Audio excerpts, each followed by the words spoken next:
Bonjour à toutes et à tous et merci d'être avec nous pour le supplément, l'émission du dimanche de la 5e de couve. J'espère que tout va bien pour vous. Nous on avait une espèce d'annonce à partager avec vous, c'est-à-dire ça concerne un éditeur de manga. C'est Vega Dupuis. Donc l'éditeur Vega qui appartient à la maison Dupuis qui fait Spirou, tout ça. D'où Gaston. Enfin, qui fait surtout Manchuria Opium Squad. Vega qui fait effectivement Manchuria Opium Squad par exemple, est racheté à moitié, on va dire, par l'éditeur japonais Kadokawa, éditeur qui notamment possède les droits de Gundam. Alors attends, à moitié, ça veut dire ils ont 50% en 51. Oui, donc ils sont actionnaires principaux.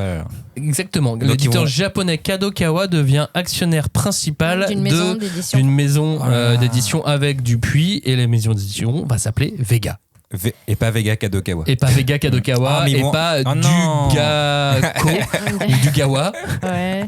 Mais du coup, ils vont changer toute leur couve. On pourra commander les nouvelles couves. Alors, figure-toi que non, il y aura une très légère évolution de la charte graphique. Ah, c'est bien. Parce que non, mais la question ils a vont été supprimer Dupuis. Je suis allé à une conférence de presse, ça a été annoncé pendant le festival d'Angoulême. Certains, les auditeurs les plus assidus en news web et manga sont déjà au courant. Mais en gros, donc j'étais à une conférence de presse et la question a été posée sur la charte graphique, et non, ça va aller normalement. En même temps, c'est bizarre, non ? Vega, c'est un éditeur manga relativement jeune, donc je pense que finalement le changement peut être facile, alors que bon, des fois si tu as plus de 10 ans de boîte, c'est un peu plus compliqué de changer tout ton catalogue, etc. Après, en termes de logistique, ils étaient peut-être installés chez Dupuis, du coup on va devoir trouver des locaux. Non, parce que Dupuis continue de posséder 49%. Ah oui, merde, ça j'ai oublié. Oui, ils les foutent pas dehors tout de Ils suite. achètent que 51, tu vois. Ouais. Et puis du coup, je pense de toute façon, c'est, à mon avis, il y a un double intérêt, c'est que côté Vega, ça restait quand même un nouvel acteur sur un marché où il y a quand même des gros oui, du coup là ils ont des gros concurrents. C'était peut-être compliqué de trouver sa place, donc s'associer directement avec un éditeur japonais et avoir accès à leur licence de manière prioritaire pour le marché français, c'est intéressant pour eux.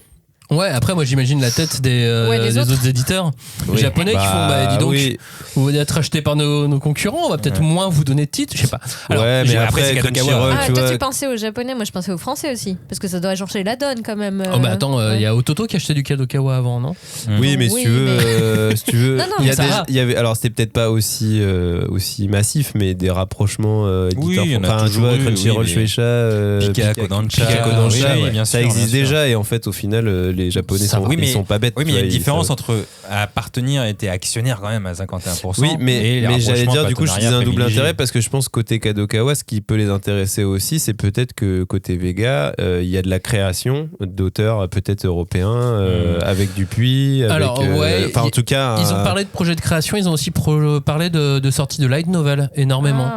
Pour essayer de se positionner bien plus fortement qu'aujourd'hui et que les autres acteurs en France sur le light novel, sur le roman. Après, Kadokawa, c'est un très gros c'est le troisième, éditeur. Ouais, je pense. Et surtout, c'est un éditeur 360 en fait, Kadokawa. Il fait énormément de choses. Ils font romans, mangas, animés, ils couvrent et jeux vidéo évidemment. Et surtout, moi je pensais plus en termes non pas de support, mais plus de genre. C'est-à-dire qu'ils vont vers des trucs très proches du light novel, avec des contenus légers ou très isekai, petite culotte, moe, pardon. Et à côté de ça, tu peux avoir à l'autre bout du spectre des choses très artistiques. Ouais, avec Enterbrain, avec Arta aussi. Moi, je suis inconditionnelle de Arta et bon, je sais pas trop ce que ça va donner du coup.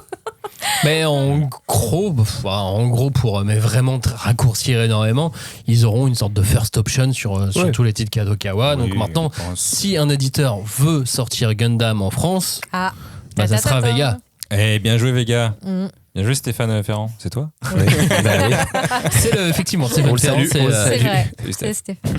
C'est le responsable éditorial de cette nouvelle maison d'édition qui est qu'à moitié nouvelle du coup, puisqu'elle est partie de Steinkiss Vega pour arriver chez Dupuis Vega pour devenir Vega Kadokawa. C'est comme dans les mangas shonen qu'on lit, quoi. Il y a une espèce de stade de métamorphose. Il fait une espèce de upgrade. Un jour tu viendras, Stéphane, tu viendras nous dire tout ça, Stéphane, tu nous le diras. dira. Ah bah oui, merci d'avoir écouté ce supplément. On se retrouve mardi pour la prochaine émission. Bonnes vacances. Ciao, salut. Ciao. Salut. Salut les chipsters.